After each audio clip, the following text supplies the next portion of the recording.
Hi, I'm Lorna Kleidman, and this is part 3 of Kettlebell Sport Basics. So the rules for the snatch are that you have 10 minutes to put up as many reps as you can, changing hands one time, and once you put the kettlebell down, your set is done. Now you don't have to fulfill the 10 minutes in order to win, you just have to put up more reps than your fellow competitors. There are typically 5 weight classes for the lifters, and the bells that are used in competition range from 12 kg to 24 kg for women and 16 kg to 32 kg for the guys in 4 kilogram increments. What you wear, you must wear shoes, you must wear shorts because you have to have your knees visible, a t-shirt or a tank top to have your elbows visible. You can wear knee wraps if you need them. You can wear a wrist guard. And of course you can use chalk on your hands and on the handle. What constitutes a rep? When the bell comes up and you come into what's called fixation, you get the rep. So that's when the bell has a momentary stop, the arm is straight and the knees are straight. If you bring the bell up like this, that's no fixation and you will not get a count. So none of those will count. If you do any extra swings, that will also be a no count and you may get disqualified. So it's pretty straightforward. You can change whenever you want. It doesn't have to be at the 5-minute mark. Some people go 8 minutes and then 2 minutes. It just depends on how your body performs and how you've been training. You can change whenever you want. All right, so let's go into the factors of pacing. How do we think about pacing for kettlebell sport? It's a big question and people have different approaches. I suggest using a bell that's light for you to start and doing a test set, maybe 2 minutes, 2.5 minutes each side, and going at a slow pace. So that would be maybe 10 or 12 reps per minute.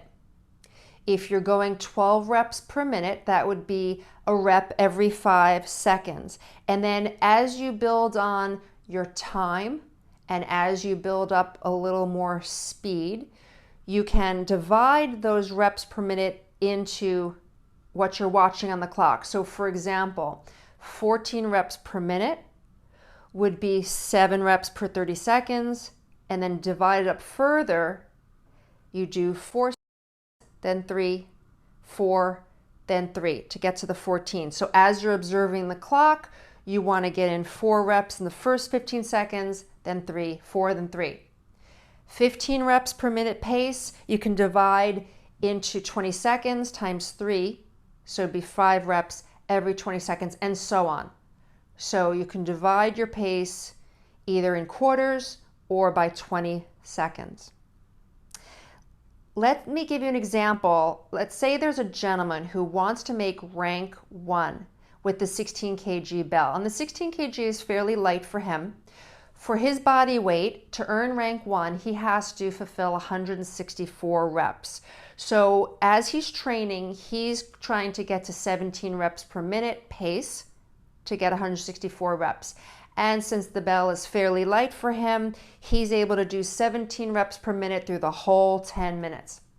So now his next goal is a big goal of CMS, that's candidate for Master of Sport, with the 24 kg bell. And to get this rank, he needs 150 reps. But at the end of his set on each side, each arm, he's getting a little grip fatigue, he's getting a little energy wane. So you have to think about this when you're planning your pacing. He's not going to be able to keep up 15 reps per minute. Instead, you have to anticipate that you're going to slow down at the end, if that's what's happening in the months of your training, and then front load the first couple of minutes. So his approach for his pacing might be 17, 17, 16, 14, 12, anticipating that he's going to slow down at the end, and then maybe he can eke out 4 more because he started on his stronger side, which is totally doable. So he might go 5 minutes and 15 seconds on his first stronger side and then finish up on his second side and fulfill the 150 reps. So you have to think about your strengths, your weaknesses, and how you're going to divide up those minutes with the constraint of the clock. Now, when you are able to fulfill about 8 minutes with a particular weight at about, let's say 15 to 17 reps per minute, depending on the weight, you can start including interval sets with the next heavier bell into your training. So as you can see, there's a lot that goes into it, but just take your time, get into the technique, keep your breathing, watch the clock, and then after a while, you'll know what a 12 rep pace feels like. You'll know what a 15 rep pace feels like without watching the clock every second. There are a few accessory drills you can do after your main set. One of them is to snatch with gloves. These are cotton gloves. You're not going to use chalk on your hands on the gloves or on the handle, and you'll use a bell that's lighter than what you're using for your main sets.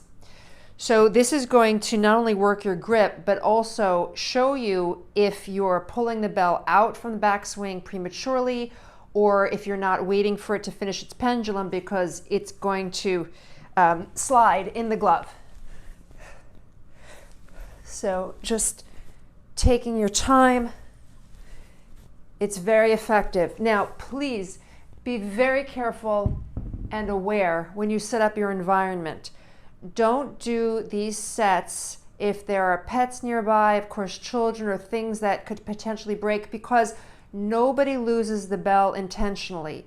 It happens when you least expect it, especially with the glove set. So if your home is not the right environment, you can do it outside or do something else.